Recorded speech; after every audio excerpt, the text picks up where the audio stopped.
To wrap this all up, let's have a look at what we've done here. In the blended morph-based system, we've created a character that has enough controls to be able to handle some basic expressions. This system still needs a lot of work to be able to make it production ready, to be able to add some of the nuances that we need to be able to get speech, like F, and of course a tongue hasn't been rigged up as well.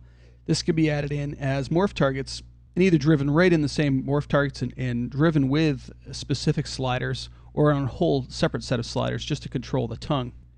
This system works quite well, but of course being morph targets, it still has to rely on the speed of morphing and can become slow depending on the size of the mesh and density of the mesh. There isn't much you can do to actually speed that up. Other ways you could try and connect this is not using Reaction Manager and using wires or the expression editor instead, because Reaction Manager tends to be a bit slower in responses. And so with the addition of morphing and Reaction Manager, the speed of this isn't as fast as you might want it to be. On the bone-based system, we have a relatively complete face. One of the things we might want to do is do a little bit more skinning, a little bit more tweaking to try and lock down areas like the corners of the eye. I've done some of it, but it basically means just going around and skinning to certain areas. I'm also losing some volume in areas like the jaw during certain poses. You can see that the back of the jaw actually tends to collapse a little bit, and that might be just due to placements of some of the joints in the jaw area. That's just a matter of tweaking and playing with your rig to try and get it to work the way that you expect. Every rig like this takes playing around and trying to get it right, testing different ideas and moving the joints around, or testing the weighting of it to try and get it all to work correctly. What we've got works quite well and has quite an enormous range of motion. Pin attribute holder as well could be used to be able to store the poses just like it was on the morph-based system.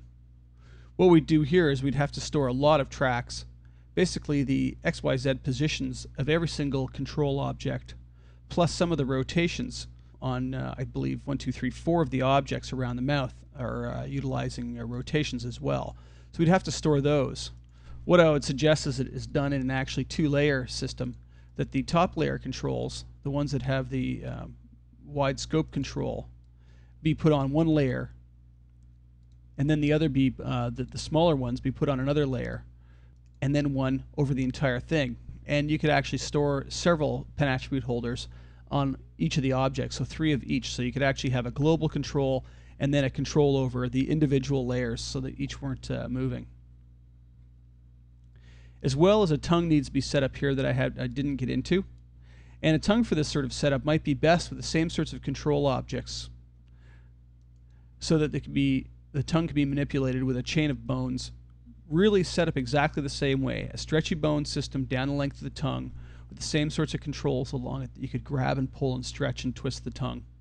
So really it's no different than setting up the rest of this than to set up the tongue and get into the take it further. Other areas that might want to be dealt with on both rigs are ear movements, and to be able to have some ear flex so that you can actually wiggle the ears a bit, especially on a character like this, should have lots of expression. I hope you enjoyed the DVD, and there are some extras that will outline some of the differences in Max 8 and some of the new tools that will actually make doing some of this easier in Max 8 than it is in Max 7.